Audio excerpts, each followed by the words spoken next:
1,90,00,000 लोग ने अप्लाई किया 63,000 जॉब्स के लिए। हम सब एक ही एक्सप्लेनेशन सुनते आए हैं।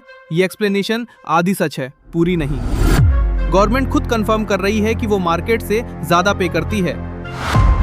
वही सरकारी नौकरी को हमने ऐसे ही बेंचमार्क बना दिया। आप देखेंगे आईएएस की तैयारी पिछले 5 साल में ज्यादा पॉपुलर हुई है, 12th फेल के बाद और ज्यादा पॉपुलर हुई है। यानी हम प्रमोट किस चीज को कर रहे हैं? तब फिर सरकारी बॉडियां कहाँ हैं जो इन चीजों को रेगुलेट नहीं कर रही कि एक आईएएस ऑफिसर कैसे सोशल मीडिया पे रील डाल दे रहा है और वहां पे नीचे लिखा रहता है रुतबा रुतबा और उस तरीके के गाने लगे रहते हैं कि जलवा जलवा। कौन प्रमोट कर रहा है इन चीजों को? हमारे देश में सरकारी नौकरी की तैयारी करने वालों की और इंजीनियरों की तादाद इतनी बढ़ गई है कि आप अगर हवा में पत्थर भी उछालोगे ना तो या तो किसी कंपटीशन के छात्र को लगेगा या फिर किसी इंजीनियर को लगेगा, क्योंकि हमारे देश में सरकारी नौकरी को ही रोजगार माना जा रहा है, जबकि ऐसा है बिल्कुल भी नहीं। साल 2018 इंडियन रेलवेज ने एक वैकेंसी निकाली 63,000 अराउंड। ग्रुप डी के पोस्ट थे, हेल्पर, ट्रैक मेंटेनर, गेटमैन जैसी जॉब्स। कितने लोगों ने अप्लाई किया पता है? 1,90,00,000। एक सिंगल रिक्रूटमेंट साइकिल में गवर्नमेंट के अपने प्रेस रिलीज में ये नंबर कंफर्म होता है। अब जरा सोचो, इतने लोग एक ही जॉब के पीछे। पहली बार जब ये नंबर देखा था मेरा भी यही रिएक्शन था, लोग इतने डेस्परेट क्यों हैं? लेकिन असली बात यहाँ से शुरू होती है। हम सब एक ही एक्सप्लेनेशन सुनते आए हैं कि इंडियंस को सरकारी नौकरी का क्रेज है, स्टेटस चाहिए, इज्जत चाहिए। घर में रिश्तेदार बोलते हैं बेटा सरकारी नौकरी लग जाए तो जिंदगी सेट है। ये एक्सप्लेनेशन आधी सच है, पूरी नहीं। क्योंकि जब हम एक्चुअल डेटा देखते हैं जो पीरियोडिक लेबर फोर्स सर्वे से आता है, गवर्नमेंट का अपना ऑफिशियल सर्वे, तो पिक्चर कुछ अलग दिखता है। पहली चीज, इंडिया में यूथ अनएम्प्लॉयमेंट जिसकी हम बात करते हैं वो एक्चुअली कम हो रही है।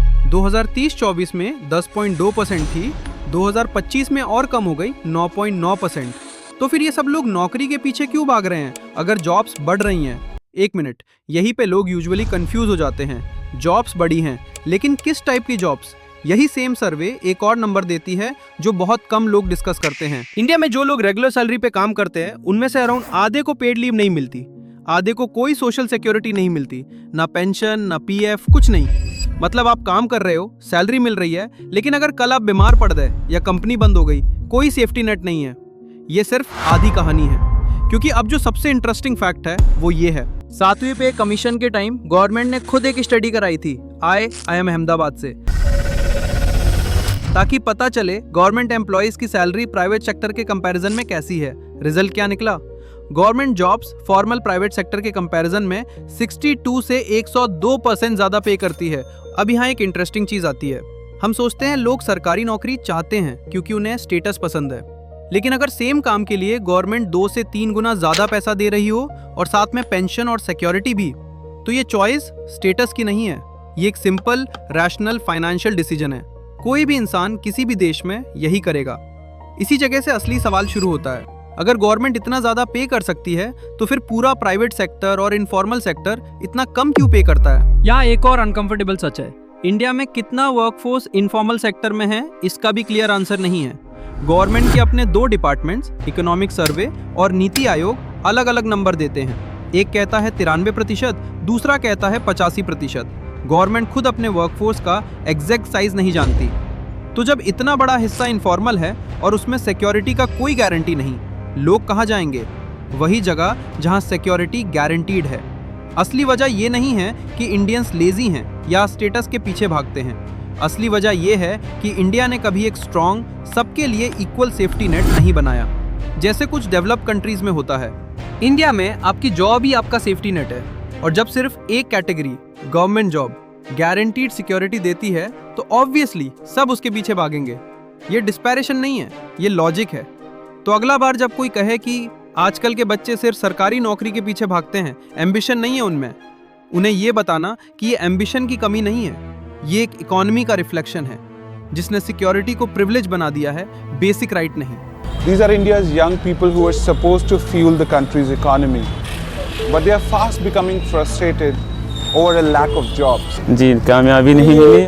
क्यों इतना ज़रूरी है कि अनिल सक्सेसफुल हो, एक सरकारी जॉब मिले? हमें इससे यही उम्मीद है कि आगे एक अच्छी जॉब पाए, अपने परिवार को सिक्योर करे। जिस दिन इंडिया में हर नौकरी के साथ थोड़ा सा वही सिक्योरिटी आ जाएगी जो सरकारी नौकरी में है, उस दिन शायद लोग सिर्फ पैसे के लिए नहीं, पैशन के लिए भी नौकरी चूज करेंगे। अब कुछ लोग बोलेंगे भाई स्टेटस का क्या, करप्शन का क्या और अनएम्प्लॉयमेंट, ये सब रियल फैक्टर्स है। मैं ये नहीं कह रहा कि सिर्फ एक चीज रिस्पॉन्सिबल है, लेकिन मैं ये जरूर कह रहा हूँ इन सब फैक्टर्स के पीछे एक कॉमन रूट कॉज है, और वो है इंडिया ने कभी एक स्ट्रॉन्ग सेफ्टी नेट नहीं बनाया जो जॉब से अलग हो।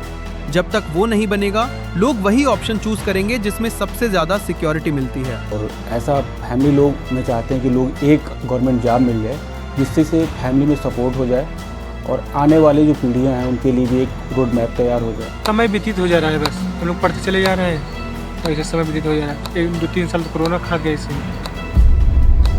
People in this state and other parts of the country too are desperate for jobs, and this desperation has turned into anger and sometimes even violence. तो इसीलिए हम सोचते हैं कि यहाँ से निकल के जाएं और एक गवर्नमेंट जॉब प्राप्त करें। यहाँ हमारे गांव में लगभग मान के चलिए 300-350 घर होंगे। और लगभग हर घर से कोई ना कोई ऐसे बच्चा तैयारी हाँ, कोई ना कोई बच्चा तैयारी कर रहा है यहाँ से।